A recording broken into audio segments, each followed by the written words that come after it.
Welcome back to ABC General Hospital Spoilers, where today we dive deep into the wedding that had all of Port Charles buzzing, and for all the wrong reasons.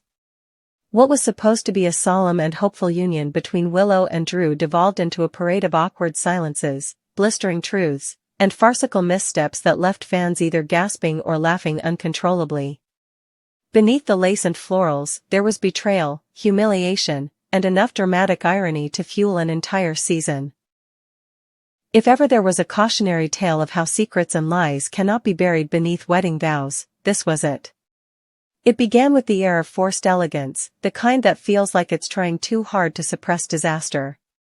Willow, still raw from the emotional devastation of discovering that her groom had been intimately involved with her mother, tried to hold it together.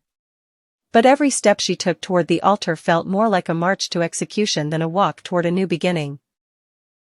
Her eyes were red-rimmed, her bouquet trembling in her hands. Drew, standing stiffly at the altar, tried to project calm authority, but guilt clung to him like a second skin. The setting may have been dressed for joy, but the atmosphere was anything but. What made the entire occasion teeter between Shakespearean tragedy and outrageous comedy was the guests. Or rather, the lack of them. The empty pews said more than words ever could. It was a pointed silence, a collective decision from much of Port Charles to abstain from celebrating what clearly wasn't love, but desperation masquerading as redemption. Those who did attend made it unforgettable. Liesl, newly returned to Port Charles with her characteristic flair, stole the spotlight immediately. Striding into the chapel like she owned the place, she delivered the line of the evening, "You promised me an open bar." The timing, the delivery, the audacity. It was pure Liesl, and exactly the comic relief needed before the unraveling began. Elizabeth's dry response, "At the wedding, not the church," hit the mark and set the tone for the absurdities to follow.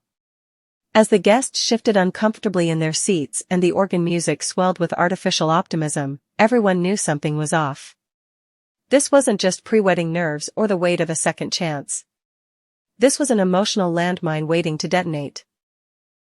Willow stood opposite Drew, her expression flickering between composure and collapse. When the officiant asked the fateful question, "Do you take this man?" the answer wasn't "I do." Instead, Willow turned, voice quaking but clear, and asked Drew the one question that shattered the illusion, "Did you sleep with my mother?" The silence that followed was more deafening than any outcry. Rick, seated beside Ava, turned with wide-eyed disbelief and whispered, "Did you know?"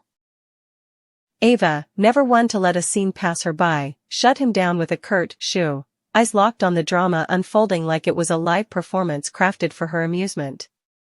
Their reactions, part horror, part voyeuristic glee, captured everything fans felt watching from home.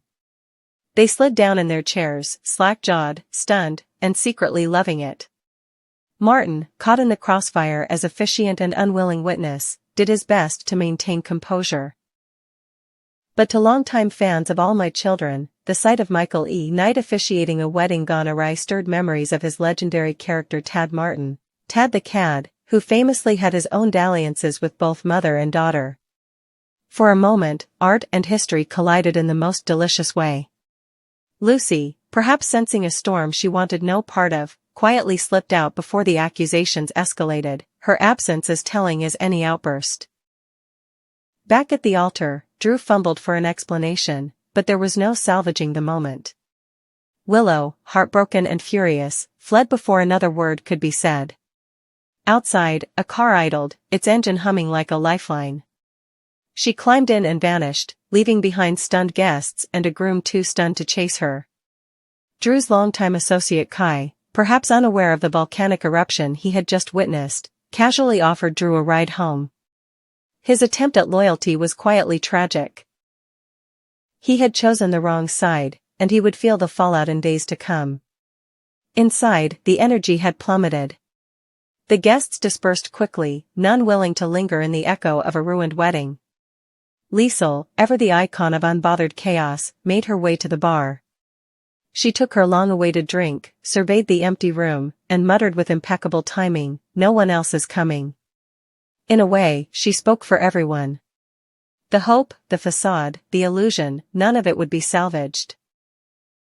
What was meant to be a redemption arc for Willow and Drew instead exposed every crack in their relationship. The betrayal was too fresh, too public, too cruel to recover from. The fact that Willow's mother, the woman she had tried so hard to forgive, had become entangled with her fiancé only deepened the humiliation. And Drew, by refusing to admit the affair earlier, had not only lied, he had robbed Willow of agency, of choice.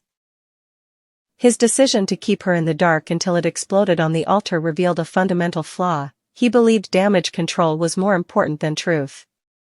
The guests, each of whom had their own reasons for attending or spectating, played key roles in amplifying the moment.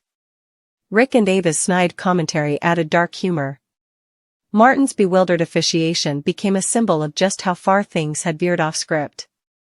Lucy's retreat was a masterclass in knowing when to disappear.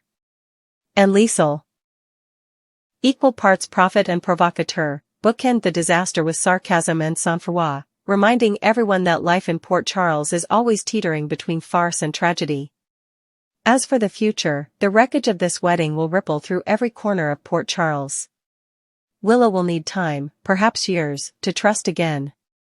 Drew, if he has any hope of redemption, will need to confront the man he has become, calculating, detached, and ultimately selfish. Their failed wedding wasn't just the end of a romance.